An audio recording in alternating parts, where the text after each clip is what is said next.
Right, let's get into this now. So Finance Minister Enoch Godongwana has given hints on the type of budget South Africans can expect, with last month's leaked speech painting a bleak picture.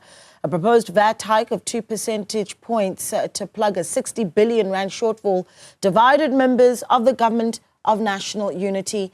Business reporter Ntokozo Khumalo looks at how this could affect consumers just before we get into our panel with some of those GNU members. South African consumers may need to prepare their budgets for a small VAT hike when Finance Minister Enoch Godongwana tables the budget in Cape Town this week. That's after the Government of National Unity rejected the 2 percentage points originally proposed. The minister is expected to propose a VAT hike of between 0.5 and 0.75 percentage points.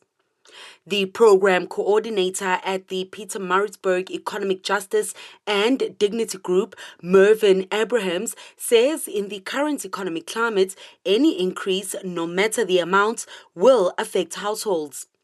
It will have a negative impact in terms of the poorest South Africans being able to afford sufficient food as well as the electricity bills. And that is a problem because it could likely lead to deeper senses of poverty and deeper inequalities. Adding more products to the zero-rated list, according to Abrahams, does not go that far either.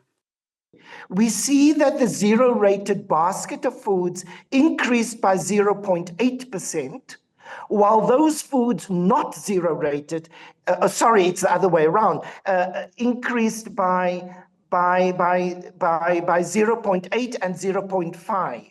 So the larger increase was amongst the zero-rated foods. So affordability plays its role. As manufacturers pass on the cost of producing to the consumers, the VAT increase will eventually impact the consumer price index, straining household budgets even more as essential products become more expensive, explains MAFPROF Senior Director Africa Timkhulu. We have an increase in pricing of goods and a reduction in the value of money to purchase those. Now, your consumer pricing index can be affected drastically because as you add an extra percentage of VAT on goods, that means an automatic increase in pricing.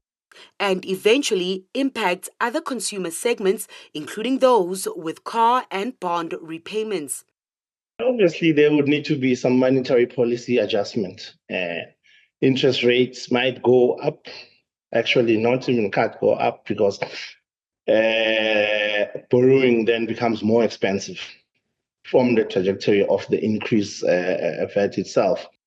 Political parties, including the DA, civil society and unions, have offered the National Treasury their versions of budgets to consider since the postponement was announced in February.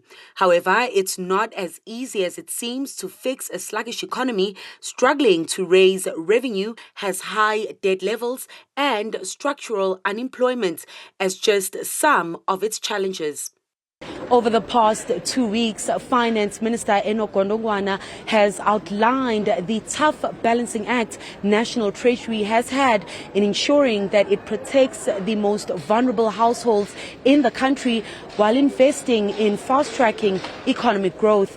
For Newzroom Afrika on Channel 405, I'm Ntokozo Khumalo in Johannesburg.